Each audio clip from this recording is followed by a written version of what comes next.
1432 সালের পিতৃপক্ষের সূচনা হয়েছে। এই এক পক্ষকাল বলা হয় পূর্বপুরুষের আত্মারা পিতৃলোক ত্যাগ করে উত্তরপুরুষদের হাতে জল নিয়ে তৃপ্ত হতে পৃথিবীতে আসেন। এই 15 দিন তাই পিতৃপুরুষের তর্পণ করা আমাদের প্রত্যেকের একান্ত কর্তব্য। পিতৃপক্ষের 15 দিন প্রতিদিন তর্পণ করা সম্ভব না হলে পিতৃপক্ষের শেষ দিনে অর্থাৎ পিতৃপক্ষ এবং দেবীপক্ষের সন্ধিক্ষণ, যা মহালয়া নামে খ্যাত, ওই দিন অবশ্যই পিতৃপক্ষের বা পূর্বপুরুষের তর্পণ করে পূর্বপুরুষের আত্মার শান্তি কামনা এবং ওনাদের মুক্তি দিতে সাহায্য করা আমাদের বিশেষ কর্তব্য। ব্রাহ্মণ বা অব্রাহ্মণ এমনকি মহিলারাও পিতৃতর্পণে যোগ্য, সবার তর্পণ করার অধিকার রয়েছে। এই তর্পণে শুধুমাত্র প্রয়োজন হয় জল এবং তিল। জলদানই তর্পণের মুখ্য উদ্দেশ্য। যদি গঙ্গার জল হয় তবে উত্তম, না হলে যে কোনো রকম পরিষ্কার পানীয় জল দ্বারা তর্পণ করা যেতে পারে। জল ধারণের পাত্র হিসেবে ব্যবহৃত হয় কোষাকুষি বা যে কোনো তামার পাত্র। দক্ষিণমুখী বা পূর্বমুখী হয়ে তর্পণ করতে হয়। আজকাল ব্যস্ততার দিনে কিভাবে অতি সহজে মহালয়ার দিন প্রত্যেকে বাড়িতে পিতৃপুরুষের তর্পণ সম্পন্ন করতে পারবেন অতি সহজে, তা আপনাদের সামনে তুলে ধরব শুধুমাত্র সনাতনী ভাবনায়। শুনতে থাকুন।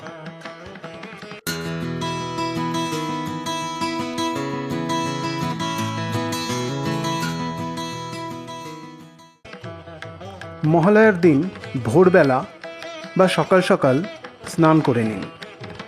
পারলে জলে একটু চন্দন এবং অগ্র মিশিয়ে স্নান করুন। যদি সম্ভব হয় তবে কোনো কাছাকাছি নদী বা সরোবরে গিয়েও তর্পণ করলে তা অতি উত্তম হয়। যদি না হয় তবে বাড়িতেই গামলা করে জল নিয়ে তর্পণ করুন এবং বাড়িতেই স্নান করুন। স্নান করা হয়ে গেলে একটি কুশাঙ্গরীয় 2 হাতের অনামিকায় ধারণ করুন।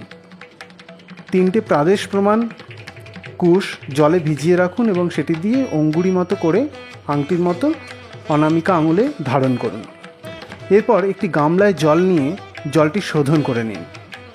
গামলার জলে অঙ্কুশ মুদ্রায় স্পর্শ করুন। এই মুদ্রা যদি জানা না থাকে তাহলে সবকটি আঙুল জলে স্পর্শ করে এই মন্ত্রটি পাঠ করুন। ওম গঙ্গে চ যমুনে চৈব গোদাবরী সরস্বতী নর্মদে সিন্ধু কাবেরী জলেস্মিন সন্নিধিং কুরু। অর্থাৎ আপনার পাত্রে সপ্ত নদী আবির্ভূত হয়ে জলশুদ্ধি ঘটল। এরপর আচমন করে নিন। আচমনের অনেক নিয়ম এবং কৌশল আছে। সর্বসাধারণের জন্য সর্বোপযোগী এবং সরল নিয়মটি হল হাতের সবকটি আঙুল জলে নিমজ্জিত করে হাত তুলে সব আঙুলের জল ওষ্ঠে ছিটিয়ে 3 বার মন্ত্র সহযোগে আচমন করুন। মন্ত্রটি হল ওম বিষ্ণু বা নমঃ বিষ্ণু।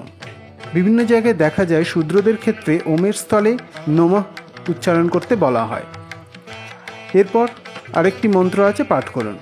নমঃ অপবিত্র পবিত্র বা সর্বাবস্থাং গতোপি বা যস্মরেত পুণ্ডরিকাক্ষং সব্বাজ্যাভ্যন্তর শুচি।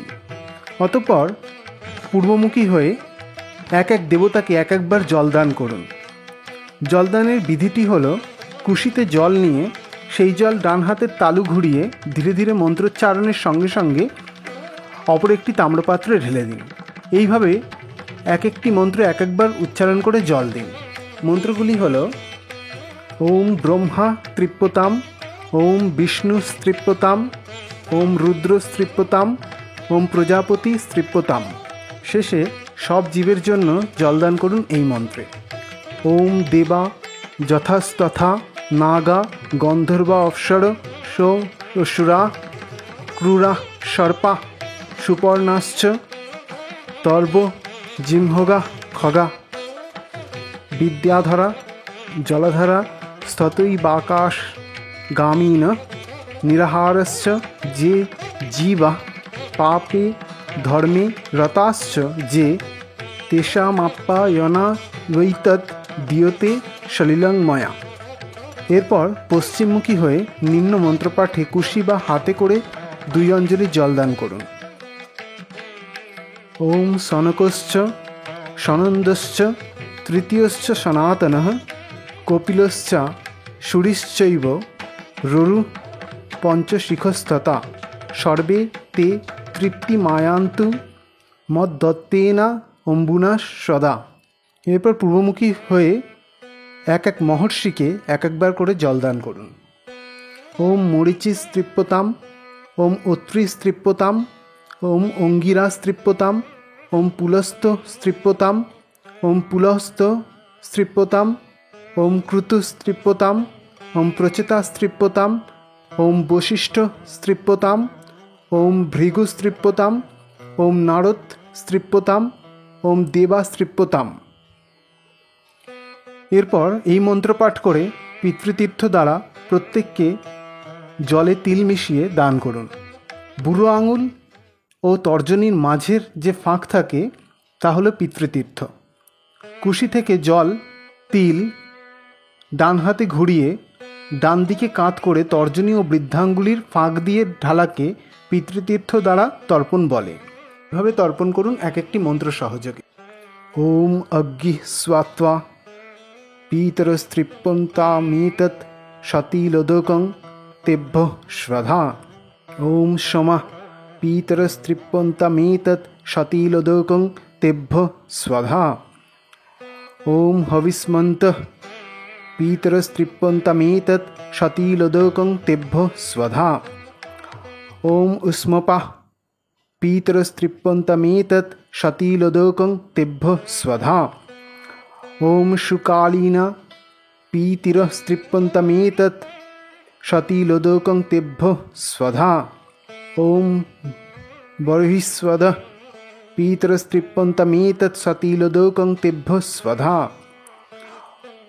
ওম আজ্যোপা পিতরস্ত্রিপ্যন্তামেতৎ সতিলোদকং তেভ্য স্বধা। অতঃপর পিতৃতীর্থ দ্বারা যমের তর্পণ করুন। ওম যমায় ধর্মরাজায় মৃত্যবে চান্তকায় চ বৈবস্বত্তায় কালায় সর্বভূতক্ষয়ায় চ পৌরুম্বরায় দধনায় নীলায় পরমেষ্ঠিনে বৃকোদরায় চিত্রায় চিত্রগুপ্তায় বৈ নমঃ। এরপর করতে হবে পিতৃতর্পণ। নিজ পিতা মাতা ও অন্যান্য পূর্বপুরুষদের উদ্দেশ্যে জলাঞ্জলি দেওয়া হবে। দক্ষিণমুখী হয়ে পিতৃতীর্থ থেকে পিতৃপুরুষের তর্পণ করতে হবে। প্রথমে পিতৃগণের আহ্বান করতে হবে। কৃতাঞ্জলি হয়ে মন্ত্রপাঠ করুন। ওম আগচ্ছন্তু মে পিতর ইমং গৃহ্ণন্তু অপঞ্জলিম।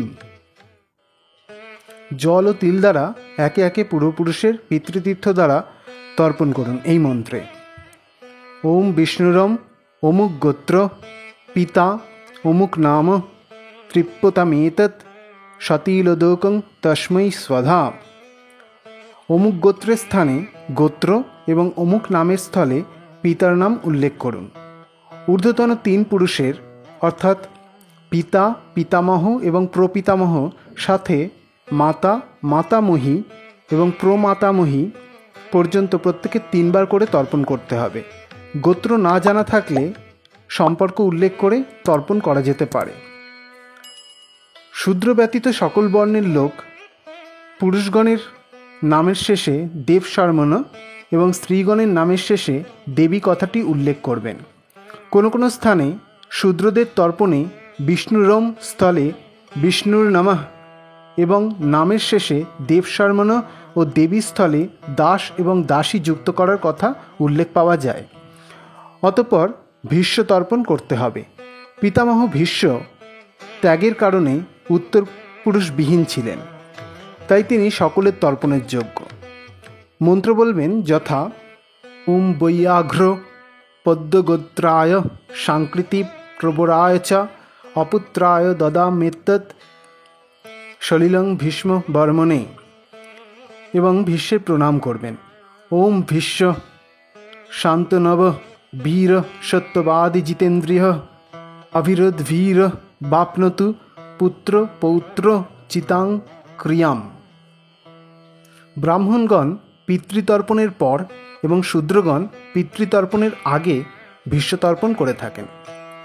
পরে এই মন্ত্রে একবার জলদান করবেন। ওম অগ্নিদগ্ধাশ্চ যে জীবা যেপ্যদগ্ধা কুলে মম ভূমৌ দত্তেন তৃপ্পন্তু তৃপ্তা জান্তু পরাঙ্গতিম। পরে আবার একবার এই মন্ত্রে জলদান করুন। ওম যে বান্ধবা বান্ধবা বা যে অন্য জন্মানি বান্ধবা তে তৃপ্তিম মখিলং ইয়ান্তু যে চাস্মত্তয় কাঙ্ক্ষিনঃ। এরপর আরেকবার এই মন্ত্রে একটা জলদান করুন।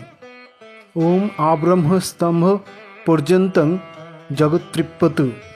সর্বশেষ তর্পণটি স্নানবস্ত্র নিপীড়ন করে সেই জল ভূমিতে নিক্ষেপ করবেন এই মন্ত্রে।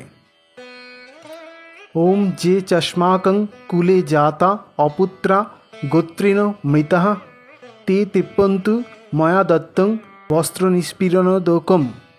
শেষে পিতার প্রণাম করবেন। ওম পিতা স্বর্গ পিতা ধর্ম পিতা হি পরমং তপঃ পিতৃপ্রীতিমাপন্নে প্রিয়ন্তে সর্বদেবতা। এবং মাতার প্রণাম করুন। জননী জন্মভূমিশ্চ স্বর্গাদপি গরীয়সী। শেষে সূর্যদেবের প্রণাম করুন। ওম জবা কুসুম সংকাশং কশ্যপেয়ং মহাদ্যুতিং ধান্তারিং সর্বপাপঘ্নং প্রণতস্মি দিবাকরম। কৃতাঞ্জলি হয়ে পাঠ করুন। ওম অদ্য কৃতৈতৎ তর্পণ কর্মাচ্ছিদ্রমস্তু মিত্তাদি কৃতেস্মিন তর্পণ কর্মণি যদ্বৈগুণং জাতন তদ্দশ প্রশমনায় শ্রী বিষ্ণু নাম শরণমহং করিষ্যে বলে 10 বার বিষ্ণু বলবে, ওম বিষ্ণু বা নম বিষ্ণু মন্ত্রটি জপ করবেন। শেষে বলুন ময়া যদিদং তর্পণ কর্ম কৃতং তৎসর্বং ভগবদ বিষ্ণু চরণে সমর্পিতম। এইভাবে আপনারা আপনাদের মহালয়কৃত তর্পণ পদ্ধতি দ্বারা নিজেদের তর্পণ নিজেরাই বাড়িতে সম্পন্ন করতে পারেন। পদ্ধতিটি অতি সংক্ষেপে এখানে আলোচনা করা হলো। এভাবে আজকাল ব্যস্ততার যুগে আপনারা যদি কোনোভাবে গঙ্গা নদীতে গিয়ে বা ব্রাহ্মণের দ্বারা তর্পণ করতে অসমর্থ হন, তাহলে নিজেরাই এইভাবে বাড়িতে তর্পণ কর্ম সম্পাদন করে পিতৃপুরুষকে তৃপ্ত করতে পারবেন। আশা করি আপনাদের পদ্ধতিটি ভালো লাগবে করলে এবং মনে আপনাদের তৃপ্তি আনতে সাহায্য করবে এই তর্পণ বিধি। জয় গুরু।